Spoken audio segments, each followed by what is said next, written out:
Hello, this is Thomas. I'm here to present you my latest project. It's a UI/BDD automation test framework.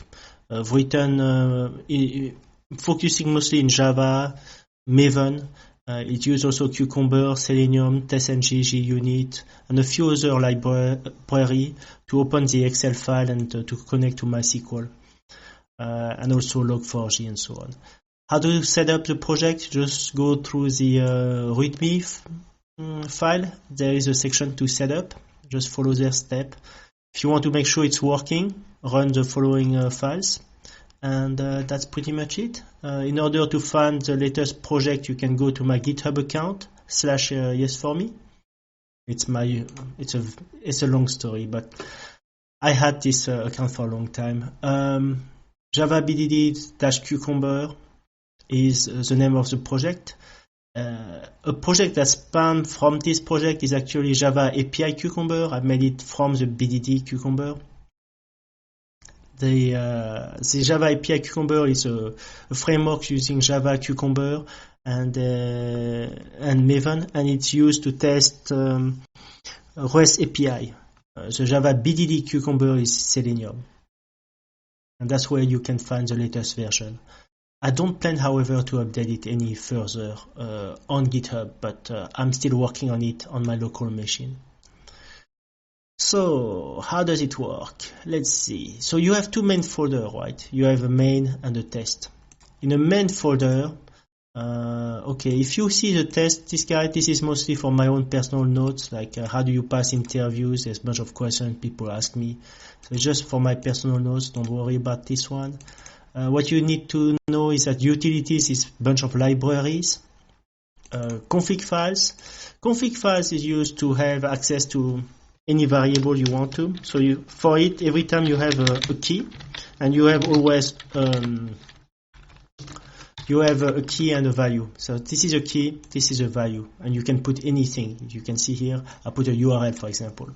So if you want to define a new key, you go to the setting, and you're going to make a new variable. So for example, here you can say, alright, let's make a variable called hello. And you can define anything you want. And in here, you say, okay, settings.hello. And then you're going to give it, you're going to target some variable. In this case, you're going to target the config property file, and you're going to put the key. So this value has to match the key of the config property file. This one must match the variable, the static variable of the setting. That's it. And now when you do then you can print it out the value anywhere you want. So for example, if you say hello, you're going to see it's going to retrieve it's going to contact the config property file, and it's going to retrieve this value. That's why it's the printout word. That's what it is. Alright, let me remove it. You don't need nobody needs that. This was just an example.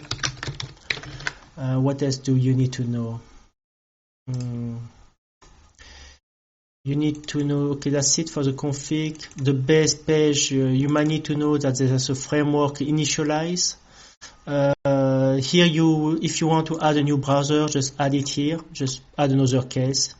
If you need to update, you will have to mention the driver. The driver is located into a vendor folder. This is a vendor folder, and that's pretty much all you need to know about that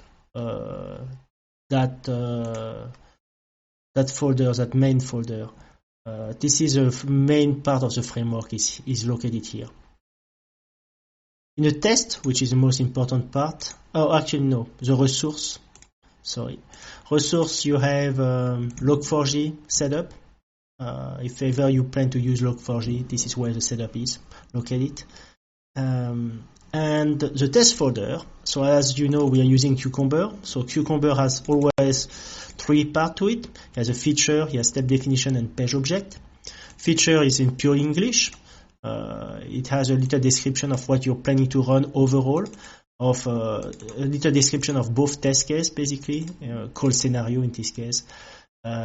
you have a little ID here to remember which one you're running. So in order that way, if one of them fail, you know which one it is. In order to keep track of them, I wrote down a little list.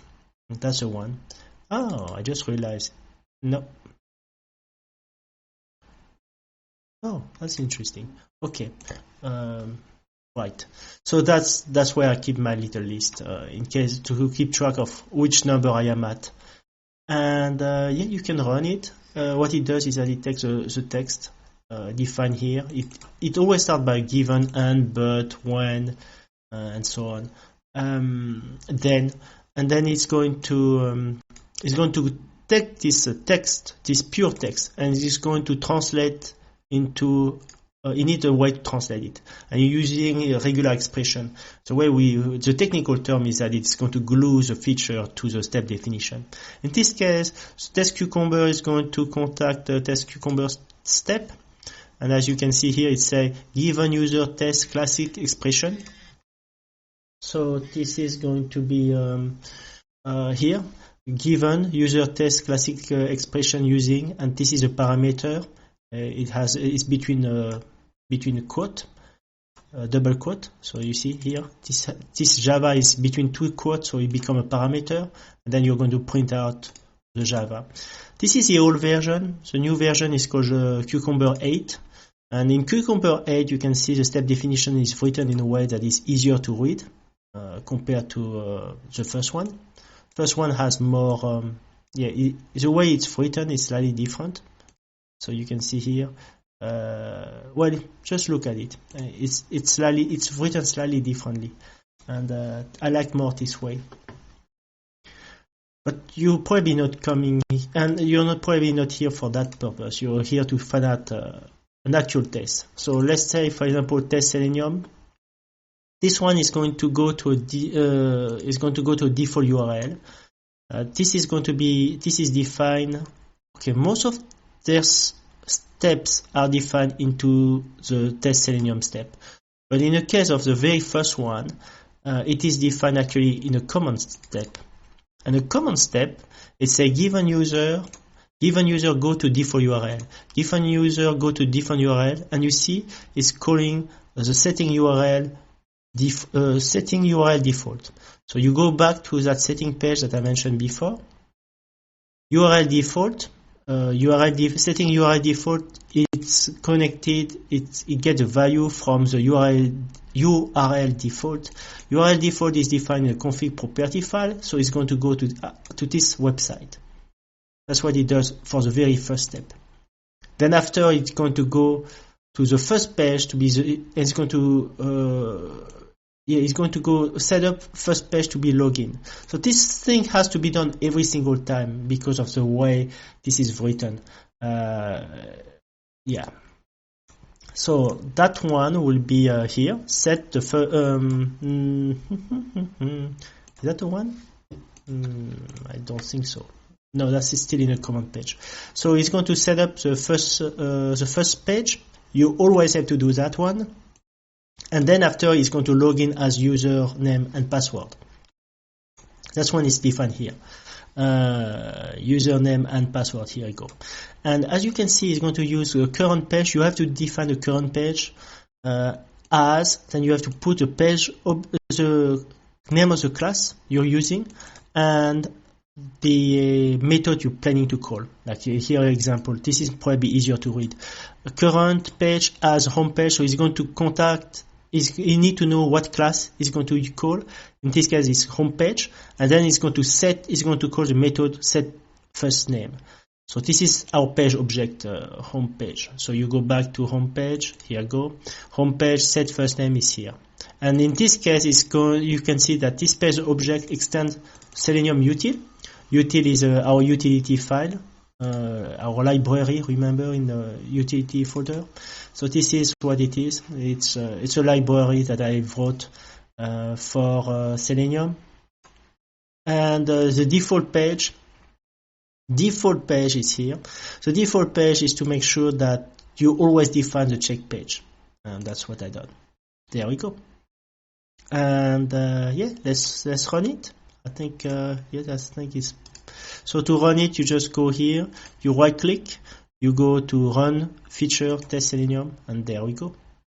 By the way, if you want to turn off the browser, if you don't want to start the browser, you can go to hook and you can uncomment here initialize browser, and that's how it is done. So it's going to go to the default URL first. It's going to fill up both, it's going to press the login, and that's it. It's done. And it tell you it passed. That's it, yeah. There we go. Hope you like it. Thank you very much. Have a nice day.